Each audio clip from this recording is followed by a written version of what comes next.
Америка Кошмо Штаттарында мыйзамдар бири-биринен өзгөчөлөнүп турат. Мисалы, АКШнын Айова штатында мойлосу бар мырза айымдарды элдердин көзүнчө өбүүгө тыюу салынат. Ал эми Вирджиния штатында болсо, жубайлар төшөктө жаткан кезинде кокустан уруша кетишип, күйөөсү аялын төшөктөн түртүп чыгарып жиберсе, анда ал мырза мыйзам астында жооп берет экен.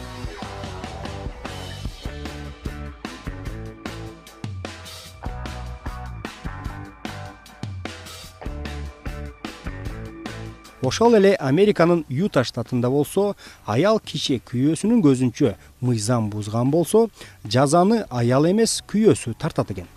Менимче бул мыйзам аялыңды башкара албасаң азабын өзүң тарт деген окшойт.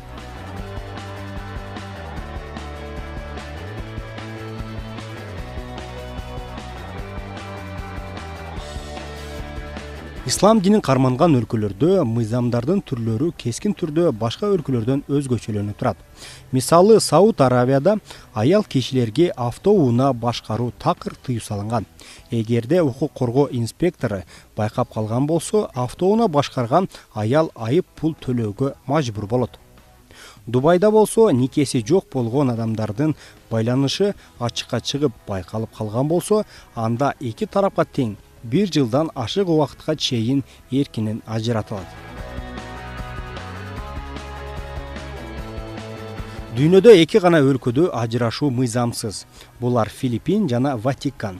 Бул өлкөлөрдүн жарандары баш кошуудан алдын терең ойлонуп гана чечим чыгарышат. Таиландда улуттук акчаны бут менен тепселүүгө тыюу салынат. Себеби Таиланд акчасынын бетинде Тай императорунун сүрөтү бар. Жана таиланддыктар бул инсанды пайгамбарга теңеп, ага сыйынып турушат.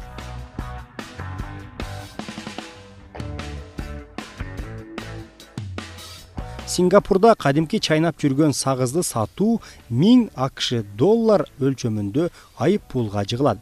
Жана сагыз чайнап жүргөндөрдү укук коргоо инспекторлору байкап калса, аларды камап коюшат.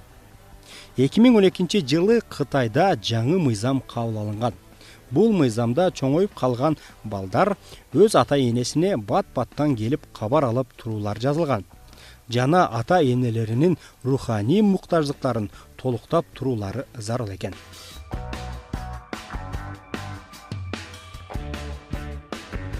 Гонконгдогу үй-бүлөдө күйөөсү аялынын көзүнө чөп салып жүргөнүн байкаган болсо, анда аялы колунда эч нерсеси жок абалда күйөөсүн муунтуп өлтүрсө, мыйзам астында жазаланбайт.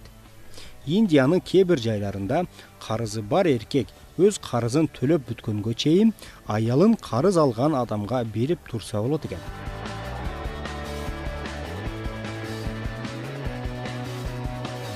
Улуу Британияда мас абалда коро малдарды кайтарып айдаганы тыюу салынат.